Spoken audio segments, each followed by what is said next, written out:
ዛሬ ሩታችን ብቅ ብላለች። መጀመሪያ ደረጃ እንኳን ደህና መጣሽ ሩታዬ፣ እንኳን ደህና መጣሽ። ምንም ሆነሽ አንቺ መምጣትሽ ነው። ግን እንዳይከፋሽ በእውነት ቢከፋሽም ዋጥ አርጊ እንጂ በእነሱ አስከፍተናል እሷን አስከፍተናል ማለት የለባቸውም። እና ዋጥ አርጊ።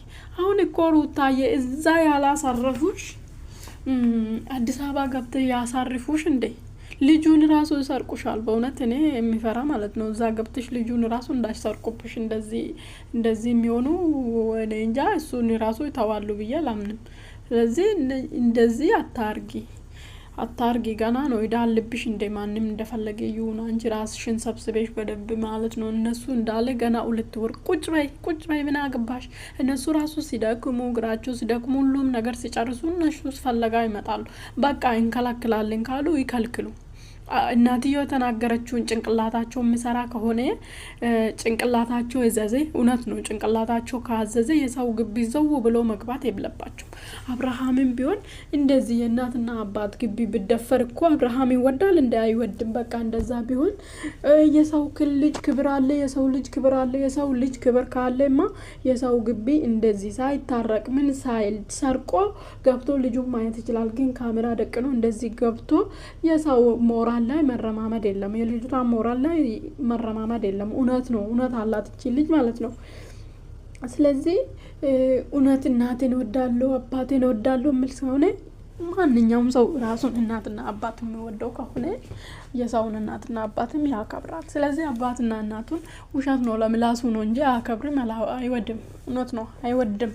ለምን እንደዚህ በአደባባይ አላዋርዳቸውም። አብርሃም እውነት እናትና አባቱ የሚወድ ወንድ ቢሆን ኑሮ እንደዚህ በአደባባይ እነሱ ሁሉ እህቶቹ ሁሉ እየተናገሩት እየነገሩት ምናምን እንደዚህ አያዋርዳቸውም። ስለዚህ አይወድም፣ ውሸቱን ነው ማለት ነው።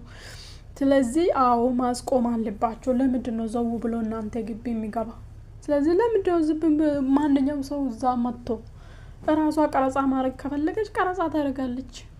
ራሷን ካልፈለገች ደግሞ ለምን ሰው ብሎ እንደፈለጉ ሳያንኳኩ ራሱ ነው የሚገቡ፣ በራሳቸው መንገድ ከፍቶ ማለት ነው። ስለዚህ ከልክላቸው፣ እውነት ከልክሉ። ለምን ይመጣሉና ይረብሻሉ ልጅቷን? እዛ እንደፈለጉ መሆን ይችላሉ። ስለዚህ ሩታ አዲስ አበባ ሜደሽ ያው በህግ እነሱን ቀጥ ካላረግሽ ድረስ እዛ ራሱ አያስቀምጡሽም። መቼ ነው የምትወጪ? ይሄ ነገር ሳይጀመር በፊት አብርሃም መቼ ነው የምትወጪ? ማውጣት አልደረሽም እንደ ምናምን ይላታል። እዛ ደርሳ ነው የሚያስቀምጡ። ቀንና ሌሊት ነው በር ላይ የሚቆሙት። ያኛ ሜዶ ልጅ ይስጣ፣ የሱ ልጅ ነው ሲስጥ ይላል። ያኛ ሜዶ ልጅ ከነሱ ጋር ውካታ ሄደሽ ከምትፈጥሪ ማለት ነው ዝም ብለሽ ቁጭ በይ። በቃ የፈለጉ ነገር አድርጎ ይጨርሱ። ገና ነው በእውነት ሩታ ገና ነው። አሁን ሰውነትሽ ራሱ ባለፈው ከጋሽ ጋር ተቀርሽ የነበረ ቪዲዮ ራሱ እሱ ነው። በደንብ ሰውነትሽ የተመለሰ ትንሽ ወፈርሽ ያልሹ ዛሬ ምንም መትልም። አሁን እነሱም እየተናገሩ ነው። ስለዚህ ለምንድን ነው የምትሄጂ? ለማን ብለሽ ነው የምትሄጂ? ለማን ብለሽ? እኔ ፕራንክ የምታደርግ መስሎኝ ነው እንጂ የምር የምትሄጂ አልመሰለኝም። ለምን ሂዱ ደጋግማ ፕራንክ ስላደረገች እሱን ብድል ለማመለስ ነው መሰለኝ። ግን የምር ነው። ለምንድን ነው የምትሄጂ? ለማ ብለሽ ነው? እዛ ጭንቅላትሽን አይምሮሽን ያጦዙሽ እንዴ? ከዚህ በላይ ቤተሰብሽ ግቢ ያላከበሩሽ እዛ ብቻሽን ሲያገኝ እንደዛ ሲያደርጉ 9 ወር ሙሉ አሁንም እሱ ፈልገሽ ነው እንዴ የምትሄጂ? ለምንድን ነው የምትሄጂላቸው? ለነሱ ቢዝነስ ይቀንሳል። አንቺ ከሄድሽ ማለት ነው ሄርሜላም ትመጣብሻለች። ሲጭ የአብርሃም ልጅ ነው ትልሻለች። ስለዚህ እኔ ራሱ አሳድጋለሁ ትልሻለች። ስለዚህ ዝም በይ እንዳትሄጂ። ለምንድን ነው የምትሄጂ? ራሳቸው ጉዳይ። ስለዚህ በእውነት በቃ ከደብሮሻል ተናገሪና እንዳይመጡ ከልክሉ። ለምንድን ነው ዝም የምትሉ እናንተ? ለእኔ ብላችሁ ለምንድን ነው ዝም የምትሉ? ለምንድን ነው እዚህ መጥቶ እናንተ እያላችሁ ለምንድን ነው የምረብሹን? ስለዚህ ማንኛውም ሰው ይሄ ግቢ እንዳይገባ ወይ ደግሞ ሲመጡ ደውለሽ ቤት ካላላችሁ ራሱ ደውለሽ እንደዚህ እየመጡ ነው በቃ ለምንድን ነው ግባችሁ ማታስከብሩ እናንተ ብለሽ መናገር ትችያለሽ እንጂ በዚህ አራስነት ተይ አታስቢ በጭራሽ ማለት ነው። ምን ነው አንቺ በራስሽ ለራስሽ ለነገሽ አታስቢም? ለነገሽ ገና የመጀመሪያ ልጅ ነሽ።